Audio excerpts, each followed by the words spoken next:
Into. Getting that positive movement, doing interpretive dances. This is how we get into our episode. It's hard. Yeah, it's hard to like get all your energy up when it's like, and the viewers are only seeing like the bottom half, and my legs aren't moving. It's just like wacky waving, inflatable arm flailing tube man. Oh, of course, you have to one up yourself. I have the space. I have to do it. Hello, friends, family, and everyone in between. Welcome to the latest, the greatest, the most fantastic episode of the FillGood podcast, where we chat with good, interesting people and ask them what makes them feel good and the good they put in the world. I am your good co-host, Mike Osgood, and with me, as always, is the beautiful, the fantastic, the bearded, the Phil co-host, Byron Filler. Hello! Oh my god. Oh man. Fam. We today have an awesome episode. We're talking with Aurélie, who is a computational scientist and just like an incredibly interesting, one of the smartest people I think we have talked to. But before we get into our conversation with her, Mike, what's good with you? What's going on? Weather? Do you see this? Do you see how I'm glowing? Do you see how I'm glowing? You're always glowing. I am. Thank you so much. But there's sunshine outside in the Pacific Northwest. Who would have freaking thought? Shock. Shut the front door. It's so intermittent. It's crazy. It's very intermittent, but the fact that we have it is a blessing in itself. I'm so excited that there's going to be sunshine, and there's going to be sunshine next week and no rain, because that means that I can do work on my house. Yes. Outside. Yes. Super good. Thank you, Jesus. Super excited because I'm also having my dad come out, and we're going to do all sorts of projects. Nice. Have all the fun. It's going to be a good time. But I'm excited to meet him. I've never met your dad. You have not. That will be very interesting. Yeah. Yeah. It will be. It will be. Because you're going to see a man that basically looks like me. Yes. 20 years older. And one gigantic freckle. Because he lives what in Florida. What do you mean? He just took all of the freckles that he... Yeah. My dad retired and traveled all over the United States in an RV and proceeded to, as he went along the entire United States, soaked up every ounce of sunshine and turned into one gigantic freckle. I have so he just like soaked up all the rays and he like blended with his freckles rather than the other way around. I don't know if he's tanned now or just one big freckle. In my mind, what I thought was like all like he just summoned the power and all of the freckles like on his body just like formed into one spot of his choosing. That very well could be the thing. But that's what's good with me, Byron. What's good with you? I'm doing good. Things are going well. It's another week where things are kind of calm. But one of the things that I have been doing that I have been enjoying is Stardew Valley. And it's like my first playthrough of the game that wasn't like what we did for the FillGood games, which if you want to check out like the mayhem there, go to our YouTube page and you can check out all the recaps from, when we were doing our live stream with Josh Bayard, who was there with us for FillGood Farms. It was a lot of fun, but it's a totally different experience than doing it on your own. And it's pleasant. It's nice. Chill. Like, it's good. I can turn off my brain. It's a game that it's just a bunch of hole-up minutes and that's it. And I'm loving it. It's very nice. One day I'm fishing, another day I'm farming, another day I'm fighting zombies in a mine. I mean, like, apparently I'm the agricultural millennium person in... Yeah. That's what Stardew Valley is painting you out to be, and because you do everything. You do. You very much do. And but you want to know what? It's a lot of fun. I just got into first year summer. Yeah. Get those blueberries. Blueberries are where all the money's at. You got to grow the blueberries. Oh, yeah. But you want to know who would probably have a really good idea and like be able to create like a predictive algorithm about the best money, the best source of things that you should do while playing Stardew Valley? Who? I think Aurélie Jean would do. I think Aurélie would. Aurélie Jean is a computational scientist who specifically works in the medical field, creating algorithms for new technologies to fight breast cancer. We talk a lot with her a lot about COVID-19 and the role that algorithms played in getting us the vaccine quicker. Like, it was just, we learned so much from this. Yeah, this is a very big brain conversation that we had to do a lot of learning on, and we are so incredibly thankful for Aurélie for giving us the time to chat with her. Absolutely. Because, y'all, she's busy changing the world, and you all should go follow her on all the social medias. We'll share it at the end. But let's have her tell her story. Why don't we get into it?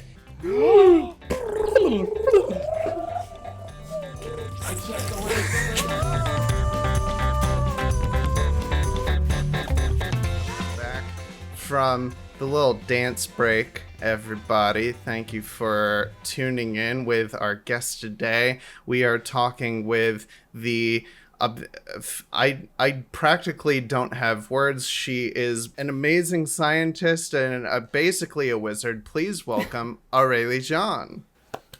Hi. Aurélie, how are you doing? Very good. And you guys? We're doing good. It's been it's a little rainy up here and I'm sick of the cold weather, but I'm sure it's crazy hot down there. It's quite good actually, yeah. Is it? What is it there right now? Like in LA? Is it like, is it like 80s, 90s? No, not at all. No, it's actually pretty nice. It's not too hot. It's just warm enough, to enjoy the weather outside and to have a break at the beach. For 20 minutes this afternoon. So it's really perfect to me. Oh, you said beach. Beach, yeah. Sorry. I'm careful with the pronunciation. No, it's okay. I realized what I was doing. I said, oops, be careful. It's all good. It's okay. Before we get into talking about you and all the good that you put into the world, we have to acknowledge the bad. And this is where we come into our moment of bad. Friends, family, and everyone in between, you know what we're about here. We put 60 seconds on the clock and then we make time but gone because that's a construct and we don't know what that is here. And we complain and rant for that quote-unquote 60 seconds, and then we put all that negativity in the ball and we make it be gone. Can I go first? Please. Okay. My bad this week, Mother Nature. Mother Nature in general, because if you don't know, the Pacific Northwest was hit with like a pretty strong storm recently. And out here, I'm a California expat that has moved to southern Washington, and we were told that, there's going to be snow. And then we get hit with 7 inches of snow last week, spontaneously, out of nowhere. Not expecting that at all. Made one of my neighbor's trees fall over. Wasn't expecting that at all. And me being the cordial neighbor that I am, went over and helped him chop down the tree and get it all stuffed into like all of our green bins and everything. But also too, because of that, we now have birds in our neighborhood that are starting to fly into our windows, which is weird. I've never experienced anything like that in my life. So my big bad of the week, Mother Nature, I'm just going to ask you, I'm not going to tell you to be gone because I love you so much, but I'm going to ask you to get your shit together. That's what I ask. Please. I don't want to be, that's the thing, I don't want to be gone Mother Nature. It's like, it's global climate change making everything go crazy. A little bit. Yeah. Yeah, so that I just ask them to just dial it back a smidge, please. Yeah. Well, we're gonna take the global climate change that is affecting Mother Nature, and we're gonna tell global climate change to be gone. Be gone. Byron, what's going on with you? Mine is sort of tangential to Mother Nature. It's more like deeply personal and affected by pollen and weather and all this kind of stuff. I'm done with sneezing, like all the time. this is something, and I'm learning last week that from my cousin who was in town that it's hereditary. It's not cute sneezing. It's never just like 1, 2, and it's like, oh, bless you. It's not 6 or 7 and somebody being like, damn. It's like 15 and me going, all right, let me drop some lyrics on this boss track. It's dumb and I hate it and I wish it was different, but I'm gonna take all that sneezing, all the negativity that I feel about sneezing, because the sneezing's not going away. I know it's not going away. I'm just gonna take all these negative feelings about it and I'm gonna make it be gone. Be gone. Get out of here, sneezing. But Aurélie. Yeah. What's been bad in your world recently? Well, it's very hard for me to say so because I'm a happy baby. I never see anything bad, I have to say. But if I really have to find something, I would say the French election. We are currently electing our next president. And I don't know if you follow these elections, but we have 2 rounds. And at the first round, the 2 parties that went to the final were the La République En Marche from the current president, Emmanuel Macron, and Rassemblement National from Marine Le Pen, who is the far right. And I would say it's a bad thing today in my picture, because it demonstrates that a lot of people in my other country, are more and more going to the extreme party. And I still don't understand, and I'm sad, and we experienced that a few years ago with Trump, and I'm a little bit stressed. I have some fear, obviously, and so I'm deeply thinking about what could be next, because because we experienced that here in the US, so I don't want to experience that in France. I don't wish that on anybody, honestly. So what we'll do is we're going to take all of that kind of extremism and that bigotry and hatred of other people, and we're going to just politely throw that into a cannon. We're going to launch it out, and we're going to welcome in a little bit of love, a little bit of equality, and a little bit of, just genuine compassion. We're going to make that become. We're going to bring it in. Become the politeness and everything. But Aurélie, it's a pleasure to have you here. We've been very excited and also extremely nervous because I think we can officially say this, that you are the smartest person that we've ever had on this podcast. Sorry, James. I'm sure not. No, guys. I'm sure. Possibly. But we're very excited to chat with you today because you have one of the most coolest scientific brains that we've been able to chat with, and we've had the opportunity to chat with. Yes, we know that you're kind of knees deep in everything, but we don't want to tell your story. We want you to tell us your story. And like all good superheroes, everybody has that origin story that gets them to where they're at. So Aurélie, what made you become this computational scientist?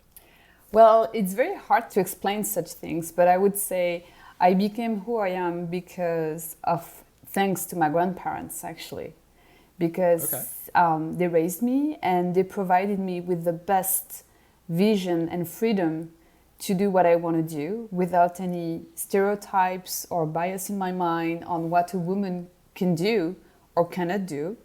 And I think it was a real driver to me in my life. And I always wanted to be a scientist because I loved math. And I think I became a scientist thanks to my grandparents, who always supported me and pushed me to do what I want to do. And also, I became a computational scientist, so meaning that I build computer models, algorithms to understand the world, to understand mechanisms of a phenomenon, to answer questions, to solve problems, because I love the idea of using mathematics to understand better the world and help that world in many ways and in different fields. So in other words, I like the idea of superhero because I think I'm a kind of superhero in a way. Damn straight you are. Right? Hell yeah. We'd love to learn just in general of like you're using math to solve complex problems. Can you give us some examples of some of the problems that you've faced? Sure. So let me give you an example that people could read about, because there was a couple of publications, like very easy to understand on the media about that. When I was at MIT, I was a scientist over there many years ago. I actually published and published a paper in the Proceeding of National Academy of Science of the United States on how I co-developed a model, an algorithm, to better understand the underlying mechanisms of traumatic brain injury, to eventually develop an equation, literally an equation, to estimate the risk of a human being to have a mild traumatic brain injury, considering the type of shock, that this person experienced on his head. And I say that because mild traumatic brain injury is very important, because usually we talk about severe traumatic brain injury when, for instance, during like some football games, when you see players, fall down and not really waking up right away, you expect something like a severe traumatic brain injury. The very, moderate traumatic brain injury, you might have those in your life and it's reversible and there's nothing bad about that eventually, most of the time. And for the mild traumatic brain injury, it's more tricky because in fact, you don't get any symptoms, right away. You don't even feel it, you don't feel pain.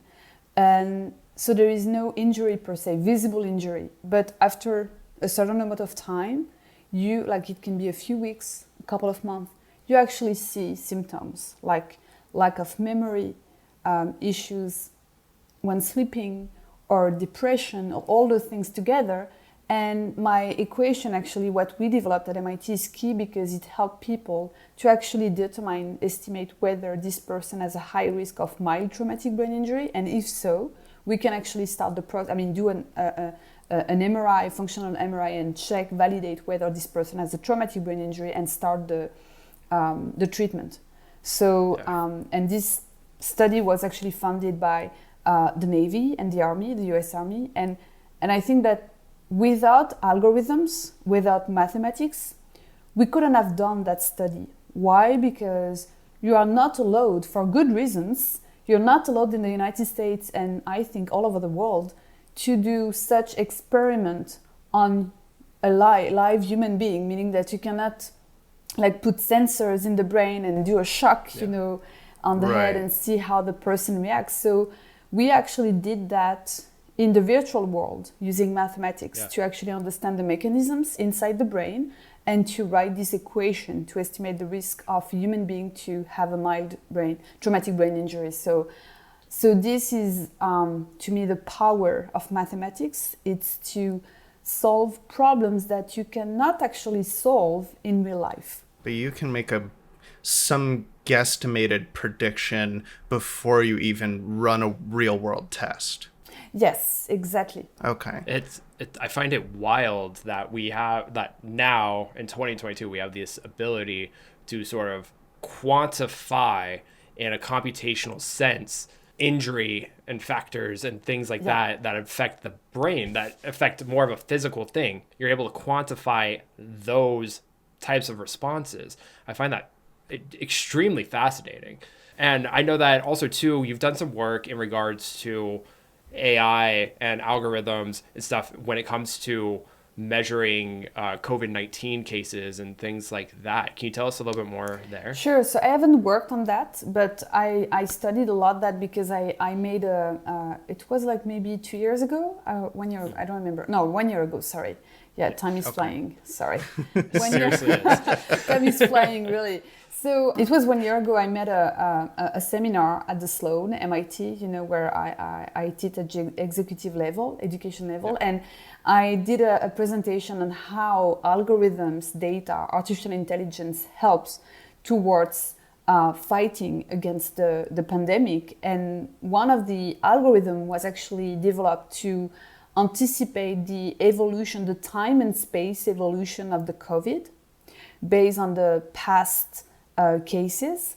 And another algorithm was actually made at MIT actually to detect some asymptomatic COVID cases, so people who have COVID but without any symptoms, based on the analysis of a forced cough, because when you force your cough, there are patterns, in the recording that are in a way weak signals of a COVID asymptomatic case. So there are many ways algorithm helped in that crisis. Also, when developing a vaccine, for instance, the vaccine was developed very quickly because scientists used algorithm to test different proteins. I'm not very good in that. I'm not a doctor, but as far as I understand, they test different kind of proteins, for the vaccine, and they were able to reduce significantly the number of proteins to test in a lab prior to the vaccine development. And it's very interesting because without algorithm, we couldn't have done that in such a short period of time. So it's always interesting to provide people with perspectives on that field, because people tend to think that algorithms are all the time and all of them on social media. And well, it's a very narrow vision of it. It's very interesting that like you're saying like how quickly we were able to, because I feel like I read through the pandemic, the rate of which we did research and developed a vaccine was so unprecedented. And I think that even like myself and my wife, Marissa, had like read articles about like, oh, these magnificent breakthroughs that were happening. So we have all this data that we've collected, and now we know a lot more about the virus because we were able to run these simulations. What are we, now that we have all of this, what are we able to continue doing and learning about either this pandemic or future pandemics, or even just what we might be able to accomplish with developing cures or medicine for other illnesses? Sure. That's a very interesting question because it touches different fields, in healthcare.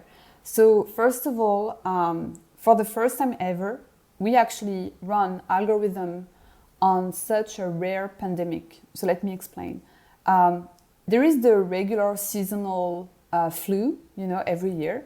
And we have been running algorithm for many, many years already on those flu season every year to actually anticipate the time and space evolution of this of the flu. We couldn't do that with the COVID-19 just because it was a rare phenomenon. It never appeared before. Okay. But now, because we were able to collect a huge amount of data on this pandemic for 2 years now, we have enough data to actually anticipate, I hope so, a next pandemic if it's coming, okay? First of all, which is very important. Then there are other, for the cure, I don't know because, I haven't looked at that, but I'm pretty sure that obviously, for instance, the way we use algorithm to develop the vaccine, I'm pretty sure we can use the methodologies or, how we did for this to other kind of application for medication like molecules, etc. Then I'm thinking about logistics of hospitals. This is another application that we used algorithm to actually optimize the logistic of hospitals during the pandemic to avoid the situation in which you have to choose between one person and another when the load of the hospital is too high. And for instance, I studied a lot in France about that, and I realized that the logistic was really well done. And in hospitals like the one in Montreal, they actually applied those techniques to make sure that the load is actually not too high and they can redistribute the patients from one hospital to another to make sure that they manage well the logistic.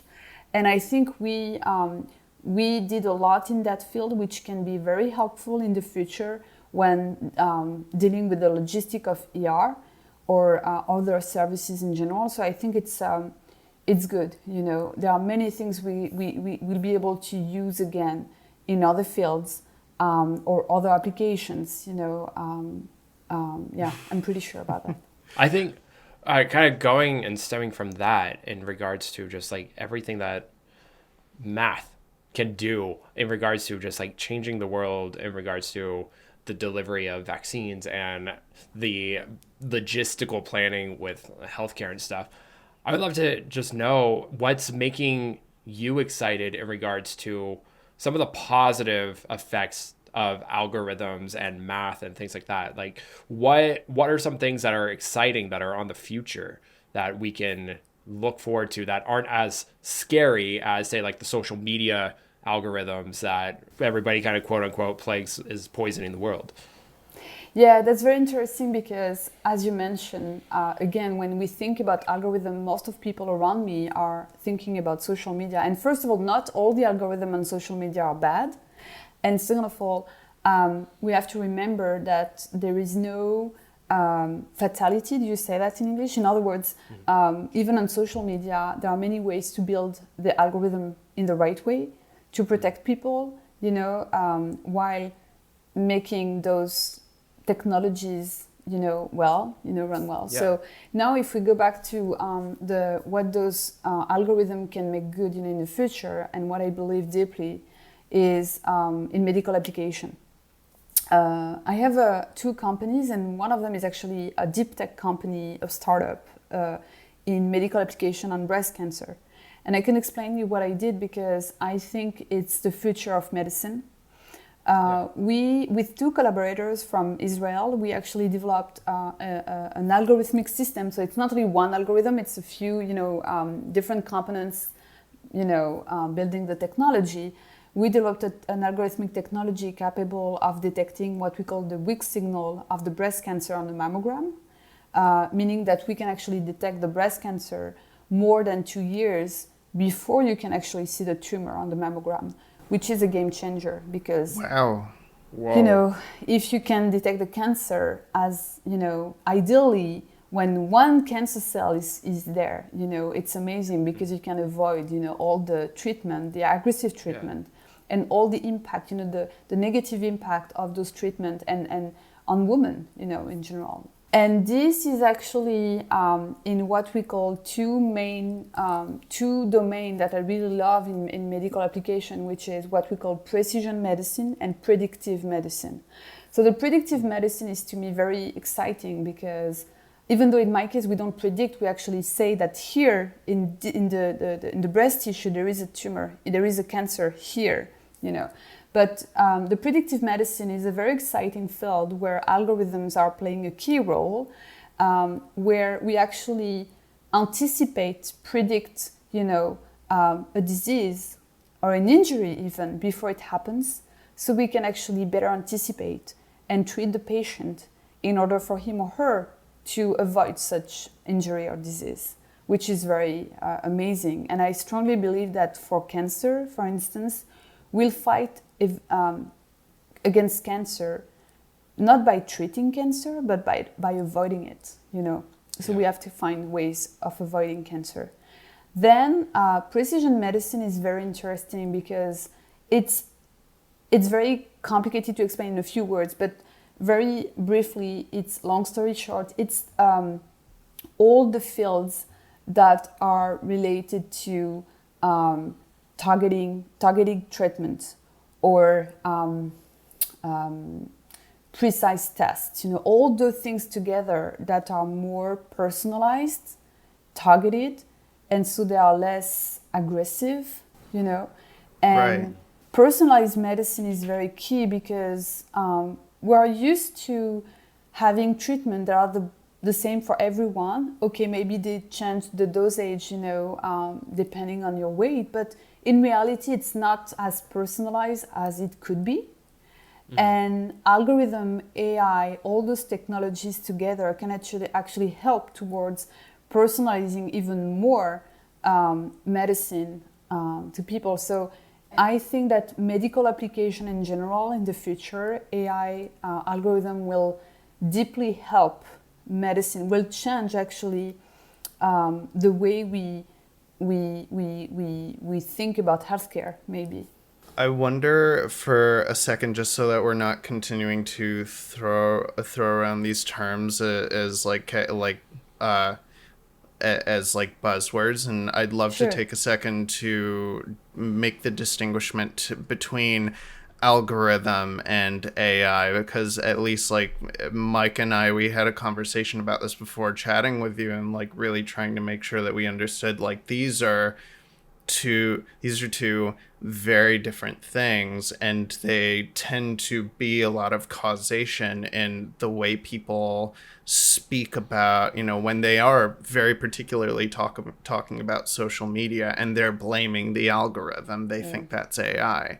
So what is the difference between the two? Sure. And what kind of conversations should we be having in our everyday lives about continuing to differentiate the two? Sure.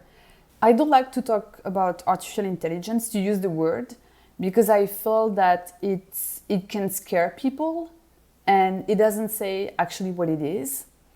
Artificial intelligence, it's a field, where there are different subfields, and it's actually an artificial intelligence system is actually at least one algorithm built over data and that runs over data. Then in AI, there are also fields like robotics, which I don't know about, I'm not a person working on robots. There's so many applications. Yeah. Yeah. I'm a person working on the soft side of it, which is the algorithms and the data. So I'd rather talk about algorithms and data, because by doing so, we actually talk about what it is. Yeah. When talking about artificial intelligence, we tend to, to imagine what we see in sci-fi movies that I love, by the way. But yes. We have to be very careful, because intelligence is a lot of things. There is the analytical intelligence, emotional intelligence, creative intelligence. All the things together are very different. And when we talk about artificial intelligence today, it's only the analytical intelligence that is reproduced by computers that contain algorithm and data. And it's very important, because intelligence is so much more than analytical intelligence, that when we talk about artificial intelligence, people tend to see what we have in sci-fi movies and books that I love again, but there are only narratives, for us to dream, to navigate in a different world. But so that's why I talk about algorithms and data, because it's actually what's happening concretely in practice. Yeah. And actually I remember an interview of Joshua Benjo, who is a professor in Montreal, who got the equivalent of the Turing Prize, which is the equivalent of the Nobel Prize in computer science, like a couple of years ago. And he said in 2016, I think, in an interview in MIT News, he said, we should not talk about artificial intelligence. We should talk about artificial stupidity, because we don't make the computer more intelligent. We make the computer less stupid. And I think he's right. Yeah. But obviously, artificial stupidity is not as it's not a right marketing word.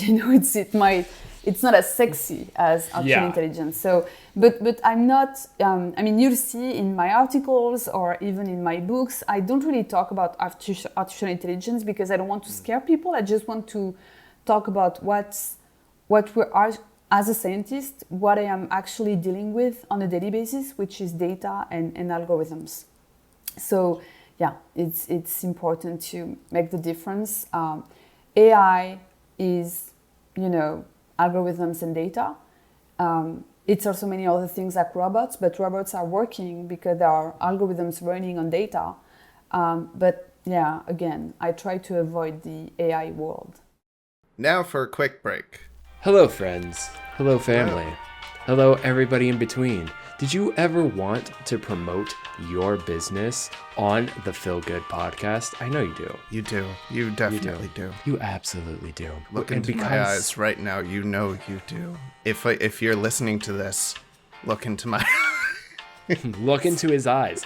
But Ladies and gentlemen, we're accepting sponsorships. If you want to get your message across here, we are here. We're open. We want to share your good stuff out there in the world. Hit us with whatever your message is, and we'll make up an advertisement for you. Similar to Byron, what was your dream job when you want to grow up? Well, my dream job when I wanted to grow up, I think I wanted to be a cyborg. Well, here, this will be a quick sample of an advertisement about becoming a cyborg. Okay. Okay. And action. Have you ever imagined yourself in the year 2057 and in need of a robotic leg? All the time. Have you ever imagined yourself in the year 2062 and being able to scan QR codes with your eyes? Literal wet dream, Mike. Then you should become a cyborg. You should find all the great things that it takes to become a cyborg. This is real? This is real. No. But you can be part human, you can be part machine. And if you want to learn more about becoming a cyborg, you should go to cyborg.fillgood.absolutelynotreal.com and learn more and use promo code FillGoodPodcast to get yourself 2 free limbs for the price of 1.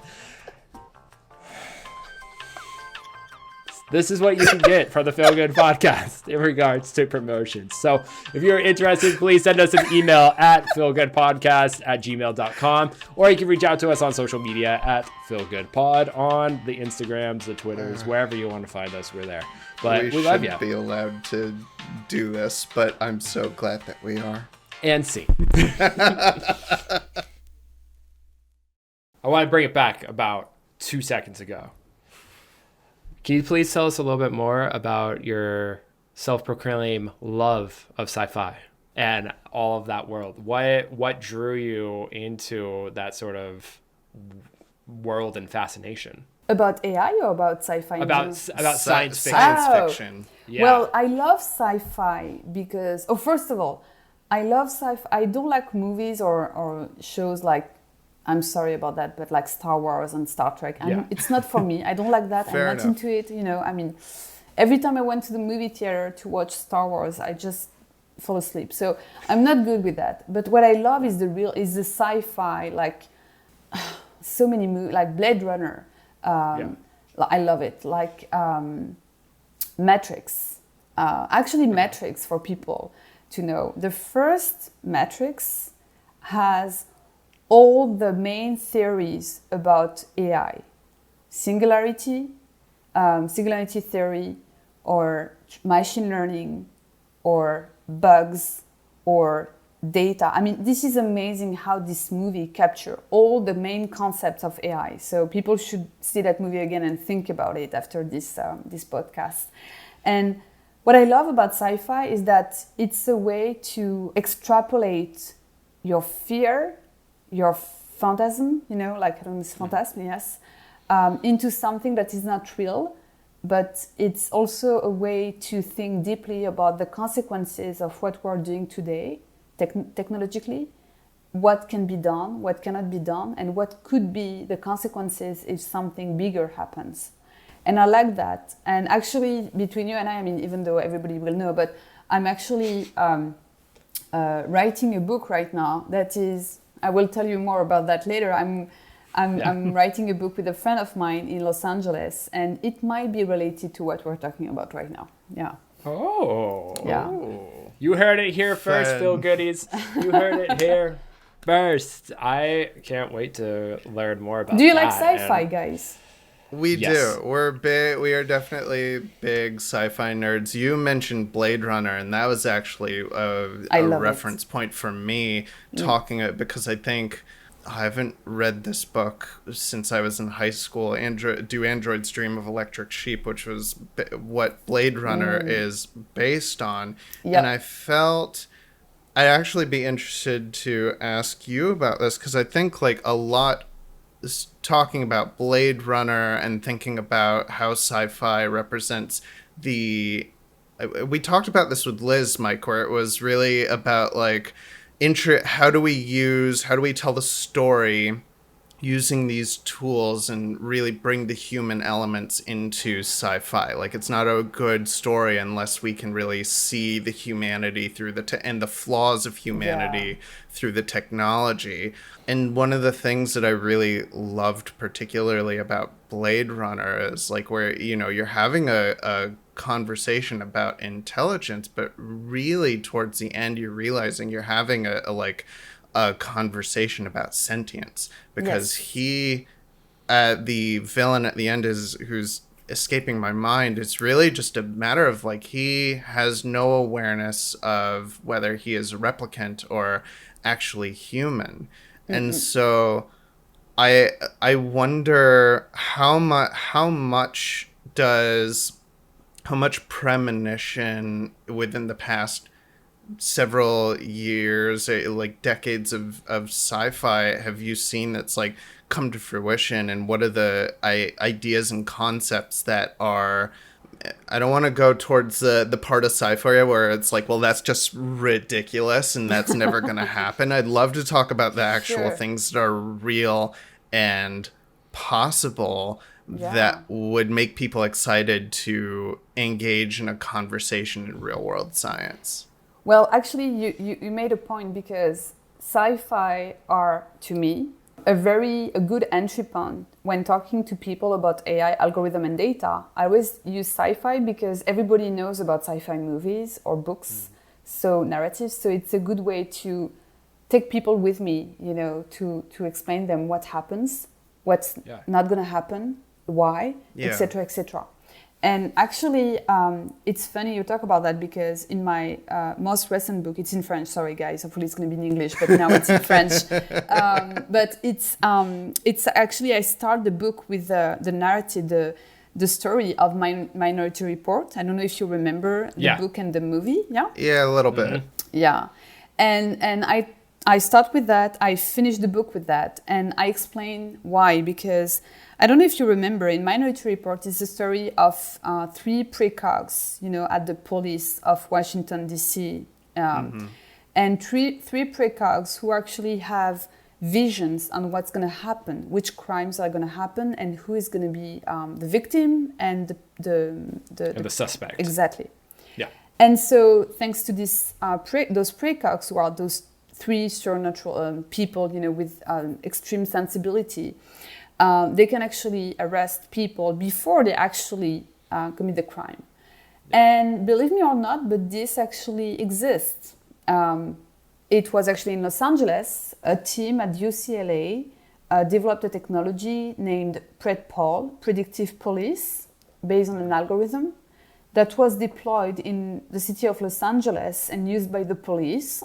And really? That provides, I don't know if you remember that, but that provided, because actually it ended 2 years ago in April 2020. Because it's Los Angeles, I can imagine why. Yeah. But it's interesting, because when you watch Minority Report, you say, there is no way it's going to happen. Well, it happened. Because there was a technology that was used by the police of Los Angeles every morning that provided the policemen and women with a list of neighborhoods to explore and people to approach with a high risk of committing a crime or the equivalent.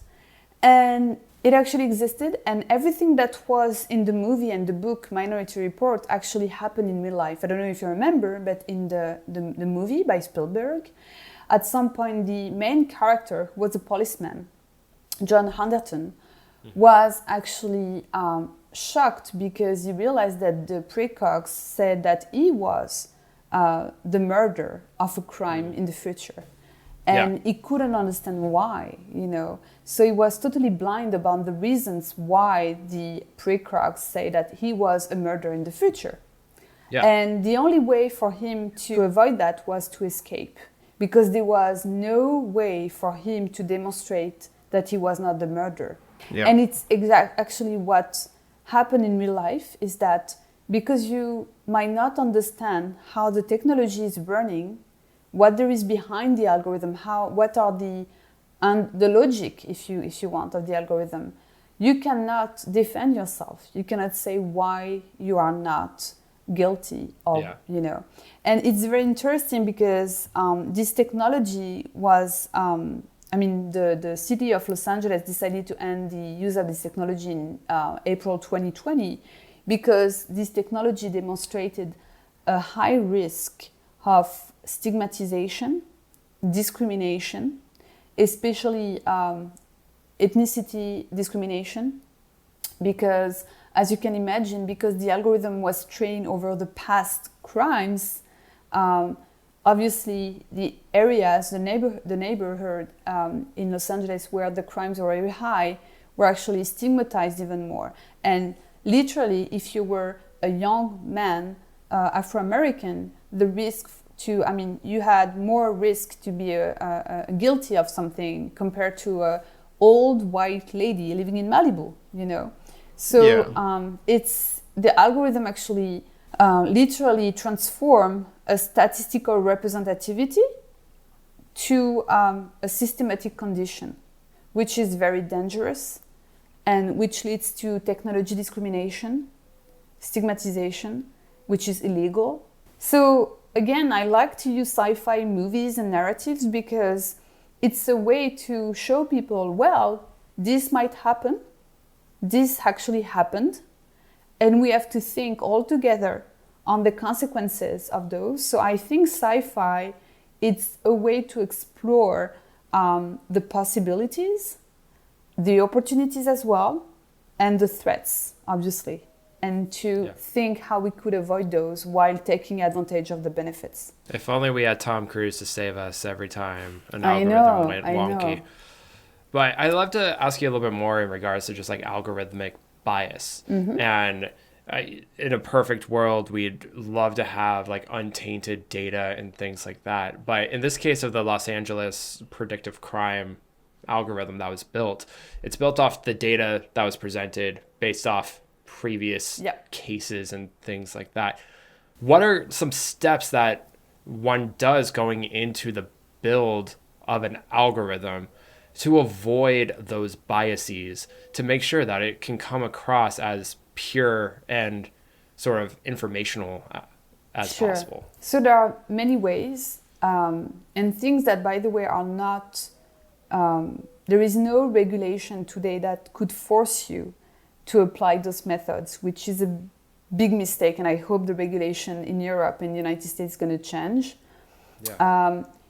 You have to have what we call best practices when collecting data, when cleaning data, analyzing data, building your algorithm, training your algorithm, testing your algorithm, and deploying your algorithm. So, in other words, today, no regulation, no laws, force you to test your algorithm prior to deploying it, which is a big mistake. So, for instance, if we go back to the predictive police technology in Los Angeles, if they were testing, correctly the data sample on which the algorithm was trained, they would have seen that there was a big bias within the sample showing that some certain categories of people with, depending on the age, the ethnicity, and where they live, actually there is a strong presence of those people in the data, which eventually can create some technology discrimination towards this kind of people. And they didn't do it, And there is a notion that people should be aware of, which is explainability. When we build those algorithms, I like to call them implicit algorithms because we train them.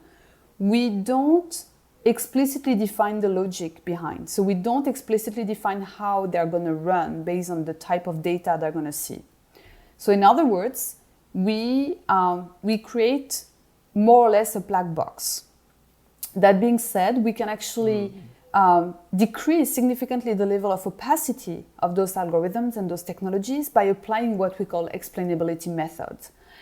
Those methods are made to explain the logic of those algorithms. So we can apply those methods on the data by doing some statistics, sampling, calculation. We have to apply those methods while the algorithm is under training. And we apply those methods once the algorithm is trained to actually extract as much as we can the underlying logic of those algorithms. And this is really key. And there are many scientists in the United States, actually mostly women, it's very interesting, who are really fighting and to make sure that people are aware of those methods and to push the country to force, companies to deploy those methods. So I'm thinking about women like Cathy O'Neill. I don't know if you've heard about that. She's an amazing scientist, and she just launched a new book, The Shame Machine, that I have just bought and I'm going to read. There are women like Meredith Broussard.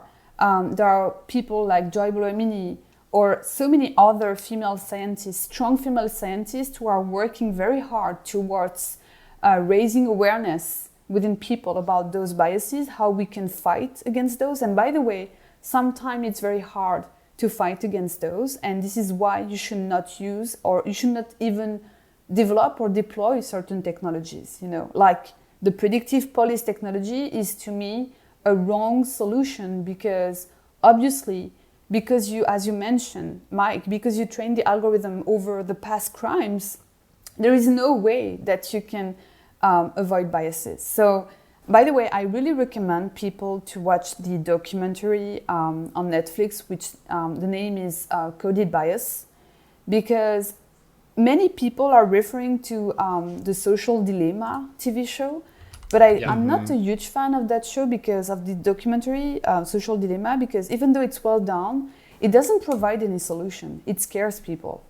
I mean, I don't recommend it because of the scripted pieces in it, which were just very, very poorly acted. So but, it's a lot of like forceful explanation with not a lot of like recourse and like, well, what can you do? You agree, and right? I think that's something that like I was really excited to come in and talk to you, because everything that I've seen in your lectures is really about like education and staying away from the computer element, because this isn't about computers, this is about us, this is about the human element that we put into it. Yeah, and what I really felt about Social Dilemma is that it scares people, it doesn't provide any solution, it doesn't even educate people, So, which is the opposite. It's a gigantic scare tactic. Exactly, which is the opposite with Coded Bias, that provides that do a state of the art, of the situation and the technologies and what we're doing right now, then explain all the mistakes, the errors, the biases that we have in our society and that we translate into the technologies we're using and developing. And then in the TV show, scientists actually provide concrete solution. And sometimes the solution is we should not use those technologies. We shouldn't even develop those technologies, like the predictive police technology in the city of Los Angeles. So I really recommend people to watch Coded Bias, because it's, to me, the best documentary on that subject. I mean, I'm going to watch that either tonight or tomorrow. Yes, I was going to say, to quote Jeff Goldblum, you spent so much time figuring out whether or not you can, you didn't stop to like think whether or not you should. And that seems to be the trend. I wonder, is there something that, because of how like diminished how much we are not addressing the explicit human input, that when we come to talking about these biases and saying, like what is going on, that we completely ignore a part of the conversation because we're so busy kind of just like blaming AI and computers, as opposed to like, well, what was the algorithm that we put in and what was the data set that we were using? Yeah, you're absolutely right. I've seen in media, like in United States, in Europe, I've seen in media people, politics, people educated, who said, algorithms are racist, algorithms are sexist, which is the wrong way to approach the problem, because as you mentioned, and you're right, Byron, by doing so, you actually avoid the actual problem, which is the human being. Yeah. The people who decide to develop the algorithm in such a way. The people who even decide about the problem to solve, the people who decide on the type of data that they're going to collect and on which the algorithm is going to be built, and also how the algorithm is going to be used eventually, and which type of information they are ready to provide the users. So it's, I think it's very dangerous in general to avoid the real concrete conversation because of that, people tend to dislike science, dislike scientists, which makes me feel very sad because I feel that we need science, we need scientists, we need engineers who are really in this history of for civilization, they did so much, for innovation. And unfortunately, because we don't address those big questions and problems like algorithm biases on technology discrimination, we don't address those points clearly in a scientific manner, we actually fall into a wrong perception of what technology can do. And we have the wrong suspect, which is the algorithm. And once you say it's the algorithm's fault, what do you do next? Besides not using technology anymore, which is the wrong. No, seriously, what do you do next? There is nothing to do. Because it's so funny, like you say it, because I know that I've caught myself in a moment of frustration, being like, "Damn algorithm!" But when you say it like that, I find myself just feeling so silly. No, of course. No, it's like, we really should. It's like saying, I don't know, like. It's my cell phone's fault if something happened, if I didn't, it's my car's fault. No, I mean, just think about who built those technologies, who decided on which algorithm to develop. You know what I mean? Like human being is always in the loop, really, believe me. And I'm kind of tired sometimes of even some engineers, or companies who are saying, oops, sorry, it's a mistake, it's not going to happen again, bad algorithm. No, this is your mistakes and you know exactly how to avoid those. And if you don't know, because sometimes there are very complex problems that we cannot solve and it's okay. But instead of saying, oops, it's not us, it's the algorithm, or oops, we don't know what's happening, well, you should just say, because we don't capture all the in and outs of this algorithm error right now, we decide just to do a step back, and not use this component anymore for a while. So it's a matter of responsibility. And the first responsibility is also, to me, I think, is to explain people how things are working. It's not a matter of explaining the mathematics behind, not at all, because nobody cares about how the algorithm was actually developed. But people care about which type of data is used to provide people with which type of output. Yeah. And how, you know what I mean? To really understand their level of free will in the decision they make, and to make sure that they have the freedom to say, I use this technology or I don't use for the right reason. You know what I mean? So it's I'm an optimistic person, so I believe that people are capable of deciding for themselves as long as you explain them clearly how things are running. Yeah. And then there are obviously some regulations to protect people as well. This is what's happening with the CCPA, the California Consumer Privacy Act on personal data, for instance. It's here to protect people as well, people's rights. At some point, we have to really find that clear, distinguished way to discuss innovation of technologies versus capitalism and the instant gain that one can get from this new technology. And I know from previous experience of working with a variety of tech companies and stuff, there is that very niche and quick turnaround capitalistic gain that one can get of they will half bake something to about 70% of being actually complete and let it go, as opposed to taking back and really finding the faults in the system to make sure that it is perfect. And you know what? Those companies are doing amazing things. I'm not like there is the wrong and good and bad. No. They are doing amazing things, but in some things they are doing bad. And the thing is that when people are, I always say, well, they could, for instance, Twitter. I always say they should revisit how the algorithms are running to make sure that there is no bubble effect, or to make sure that we decrease significantly the level of threat on those tools. But then people are like, yeah, but if they do that, they're going to make less money. And I'm like, well, yes, true. But this is actually what we are doing. As a scientist, I actually, without even realizing it, I most of the time do things sometimes to have less money eventually, less revenue, but to do better. And actually, even if you don't realizing it, this is what everybody is doing. We all want to make money, don't get me wrong, because money provides also freedom. Let's be honest. It does. But without realizing it, we tend to do better, even if we have less eventually. You know what I mean? Mm-hmm. So why not applying this philosophy on those big tech companies who, by the way, are making a huge amount of money, So we should think about that. Yeah.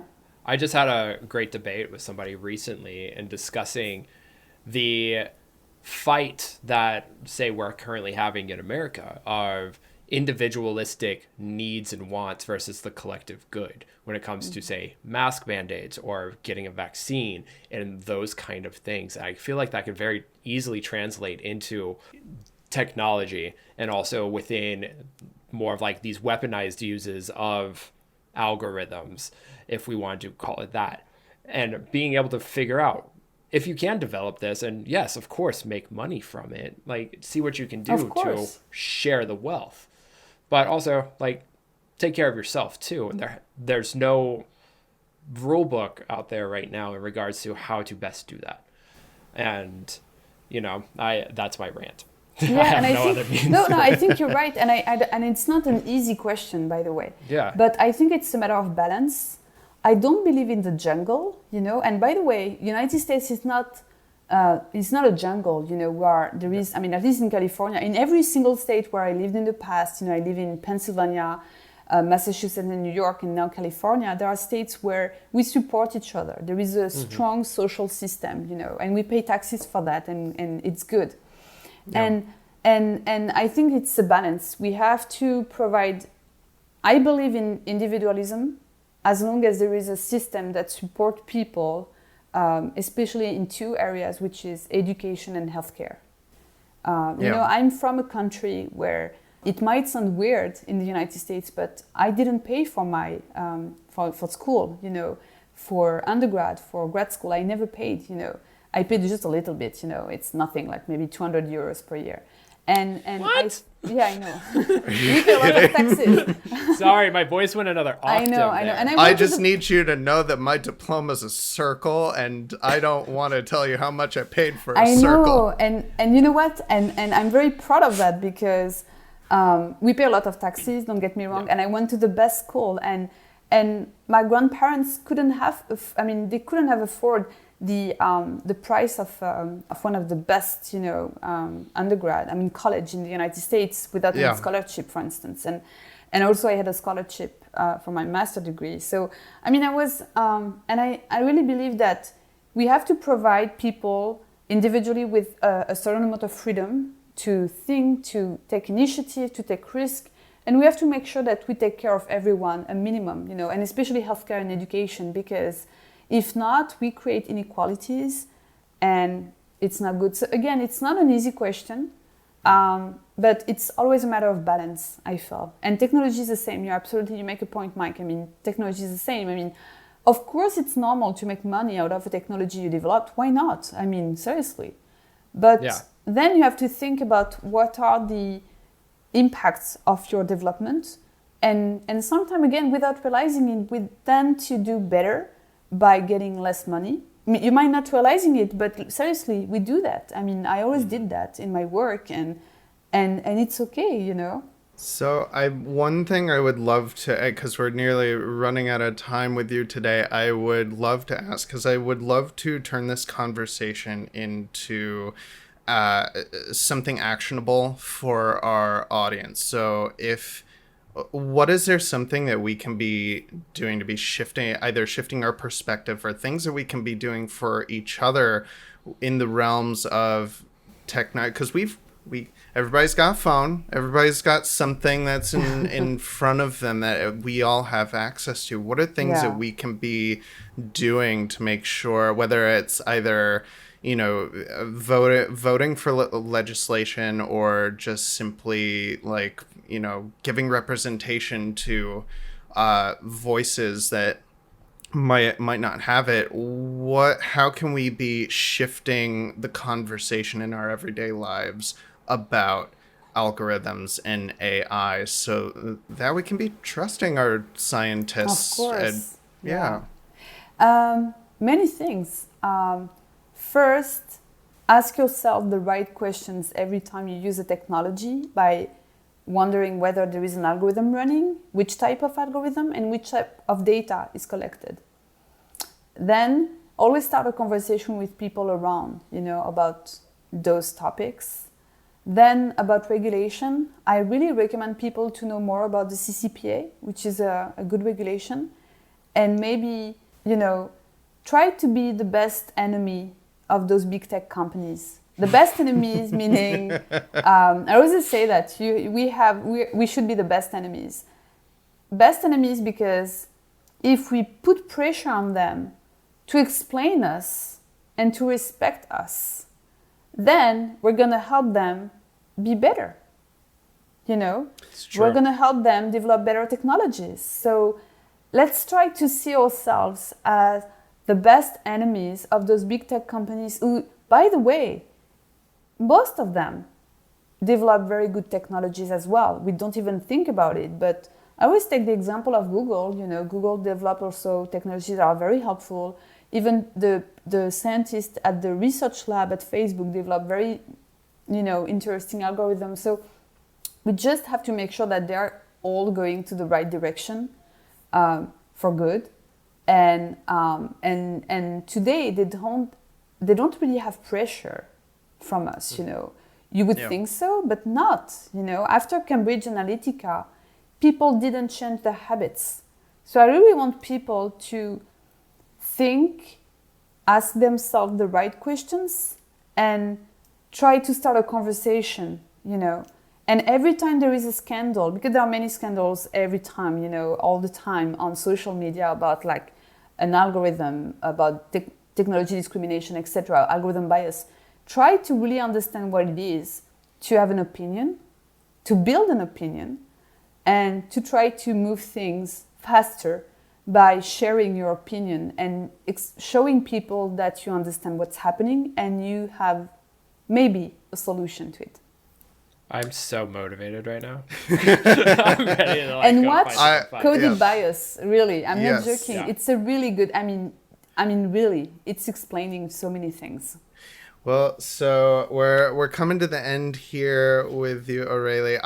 I've learned so much from you today, but Thank you. I would love to share with our audience what is your future good? Where can people find you to continue this conversation with you, or what are the things that you're looking forward to, that you're excited about?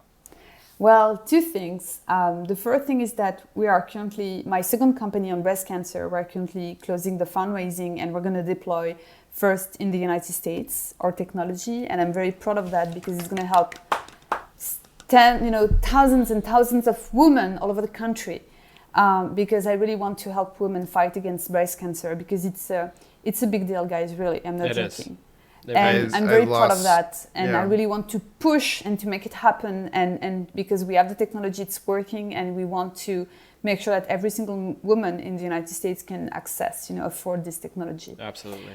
Then the other thing is really my next book in January 2023, co-written with an author in Los Angeles who is French as well, and soon this book will be also in English. So I let you know, guys, because it's very exciting. Because please it's my keep us updated. Yeah. Yes. Yeah, because it's my. I only wrote 2 essays, non-fiction book, and this book is a novel. So I'm very excited about the story. I'm very excited about what it provides, and hopefully it's gonna provide people with new perspectives on technology, lives, and questions they should they should put on the table and to start a conversation. So yeah, I'm very excited about that. Amazing. Where can people find you on social media if you have maybe a bit more boring, but it's still interesting. It's LinkedIn. It's a professional network, but Works. You're first LinkedIn influencer. Oh my gosh, yeah. But I recommend people like Instagram and Twitter because I post on about my articles, my work. And I'm always I welcome the opportunity to start a conversation with people as much as I can, obviously, because I always have a lack of time. But I try to do as much as I can to, explain people. And also, we didn't talk about that, but I'm very involved into, encouraging girls and inspiring girls in general and women to study science and to become a computer scientist, because there are huge opportunities behind to change the world.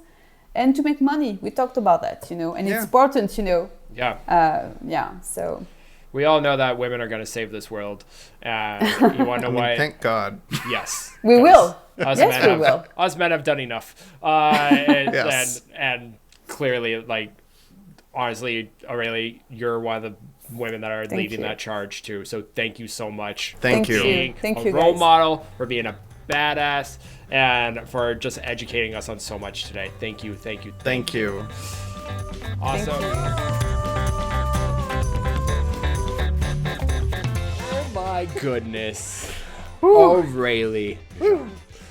My mathematical crush. She is fantastic, awesome, amazing. Thank you so much for chatting with us. Aurélie, thank you so much for chatting with us. It was, We're not worthy. Thank you. No, we're not. Thank you. Byron, we learned a lot out of that episode, but I want to know. I want to know what you learned that stood out from everything. So something that I kind of deal with in my own work, being an editor and doing the more technical side of like creative filmmaking, is really just dealing with the human element of technology and dealing with the idea that, like, if I ask my computer to do like something like rendering, for example, and the image breaks, reconciling with the fact that it's like, oh, it's not the computer's fault, it's my fault, and having to problem solve in that way. So I had a lot of appreciation for just talking with her about the human element that goes into, and not just technology, the theorems and the ideas that go into technology, because I think that's really what the important thing is that you, like, us taking ownership of the conceptualization of the ideas that we want to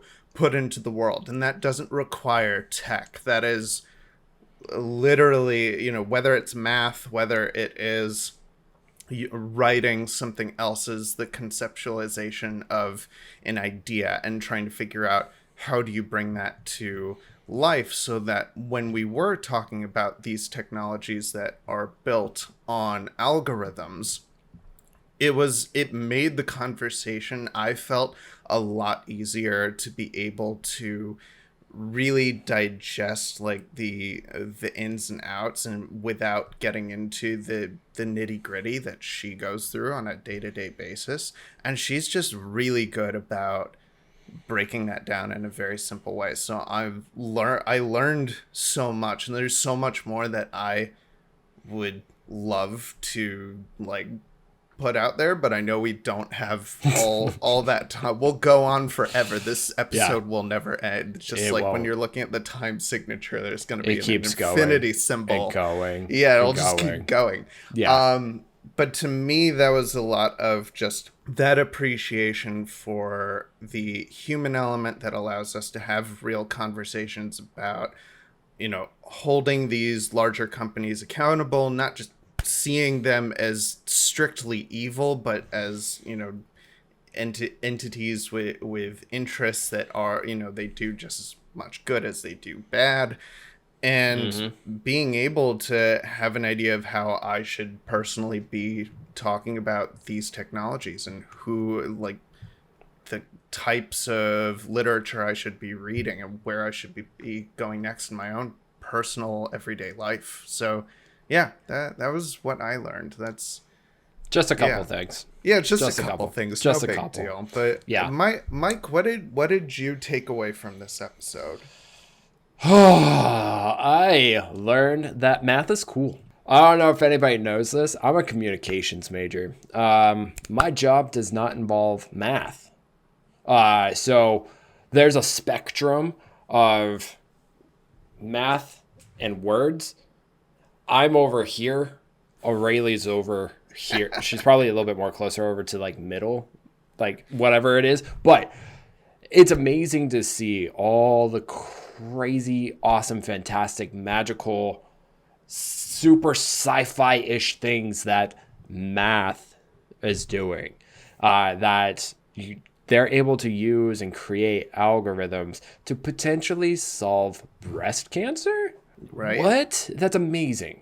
Or being able to find the best ways to treat it, or the best ways to possibly error test COVID vaccines, whatever it may be. Like, it's insane to see what we can do now with the likes of math. I haven't used calculus since my senior year of high school. Never plan on ever touching it ever again. But there are people that do all the time, and props to them. Right. I got an A in speech and debate. I'm sticking with that. But no, it's just awesome to see all the different applications in which they're able to do it. And Aurélie is just a genuine badass woman who will continue to fight for equality for women and continue to push for all the goodness that women can do. Mm-hmm. Go, ladies. Another episode of us just preaching our love. Thank you so much. So thank you. No, really, thank you. Thank you so much for the wonderful conversation, for teaching us something that we, for as much as we have some ideas of what we thought we knew, like we had really no idea. We had no idea. If you want to learn more about all the magical things that Aurélie Jean does, please feel free to find her on all the social medias at Aurélie Jean PH.D. That's AURELIEJEAN PH.D. That's the best way I can spell out things. I know my letters. Bee, Mike. Woo! Thank you. If you want to learn more about Aurélie and her work, and you want to connect with her professionally, if you are in that field or trying to get into computational science or just like science, you can find her on LinkedIn. Go, please connect with her there, and she's amazing. What more can I say? Yeah. Nothing. Yeah, nothing. Okay. But also, to make sure, friends, please tell everybody about the FillGood podcast on Spotify, on Apple Podcasts, on YouTube, where you can see our beautiful faces and see all the crazy funky dance moves I did at the beginning of this episode. And we'll put them up on our social medias. And more of this. More of this for the gram. More of this for the gram. White man overbite action. Quick podcast update before we go, y'all. We're about to take a quick summer break, and we plan to return sometime in July or August, so stick to our socials for updates on when we return, and we may also try to do some streams while we're not podcasting. But so much fun times. Thank you so much, everybody. We love you. Catch you all on the flip. The